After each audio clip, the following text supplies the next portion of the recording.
किसी शहर में एक कुलीन परिवार रहता था जिसमें 4 भाई थे। परिवार की जायदाद व धन दौलत बर्बाद हो चुकी थी। चारों भाई हुनरमंद और पढ़े लिखे थे, फिर भी वे अपनी पुरानी खानदानी इज्जत के कारण कहीं कोई नौकरी चाकरी या काम धंधा नहीं करते थे।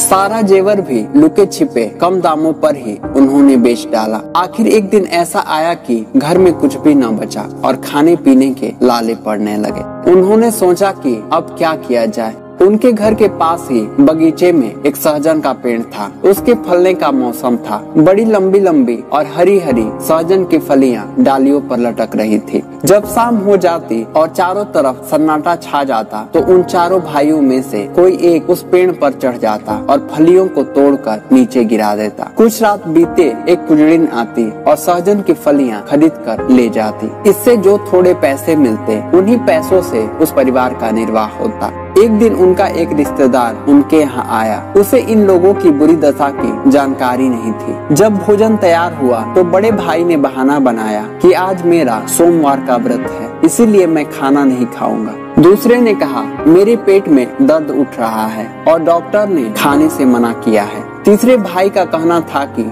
उसे अपने दोस्त के यहाँ दावत में जाना है। छोटा भाई आए हुए मेहमान के साथ खाना खाने बैठा। दोनों के लिए थालियां लगाई गई। जब दोनों खाने बैठे तो बूढ़ी माँ मेहमान से खाने का आग्रह करती रही, लेकिन उसने अपने छोटे बेटे को जरा भी न पूछा। वह लड़का भी सधा हुआ था। कोई चीज परोसी जाती कि इससे पहले ही हाथ ऊपर कर देता कि मुझे नहीं चाहिए।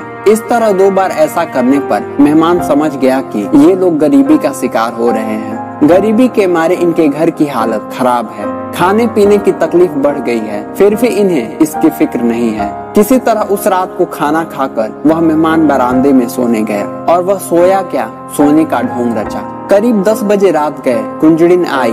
बड़े लड़के ने बड़ी सावधानी से बिल्ली की तरह दबे पैरों से पेड़ पर चढ़कर सहजन की काफी फलियां तोड़ी।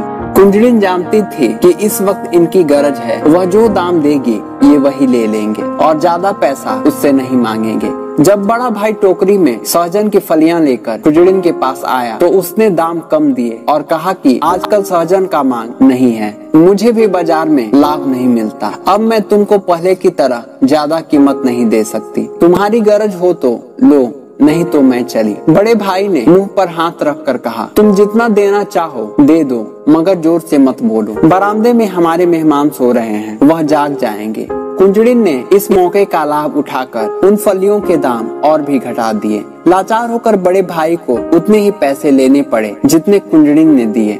थोड़ी देर में कुंजड़िन चली गई। चारपाइयों पर सब लोगों के जोर जोर से खराटे की आवाज सुनाई पड़ने लगे, लेकिन मेहमान तो जाग रहा था। वह दूरदर्शी तो था ही।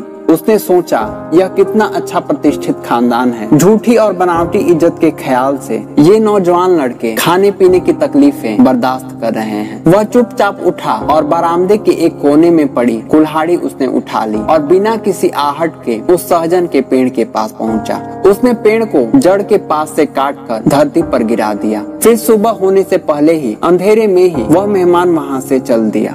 सवेरा हुआ तो बड़े भाई ने उठकर देखा कि मेहमान बरामदे से गायब हैं और बगीचे में सहजन का पेड़ भी कटा है, तो घर में मातम जैसा माहौल छा गया। उस घर की बुढ़िया कहने लगी यह दुष्ट मेहमान कहाँ से आया था? यह रिश्तेदार नहीं, पिछले जन्म का दुश्मन था। अगर इसे हमारी बुरी हालत पर तरस आ ही रही थी तो चुपचाप हमारे घर 8-10 मन अनाज भेज दिया होता। हमारे परिवार के एकमात्र सहारे सहजन के पेड़ को इसने क्यों काटा? पेड़ काटना तो बुरी बात होती है।